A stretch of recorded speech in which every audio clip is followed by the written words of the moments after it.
So you need to find the key of your audio files on macOS. For that, there's a simple and free app called Key Finder. Let me show you how it works. First, head to the App Store and search for Key Finder. Click on it and install the app. Now, once it's open, either import your audio files or just drag and drop them into the app. Here I am importing a folder directly that the app scans for audio files. Then click Analyze and it'll detect the key for each file. It does it within 1 second for each track, which is very fast.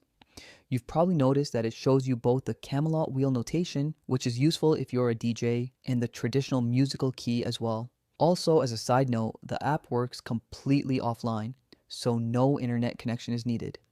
By the way, Rebels, which is the company behind the app, has other nice tools for artists. There is a button in the app you can click to check out these other tools you might need. So if you have a minute, I'd recommend you give it a look as well.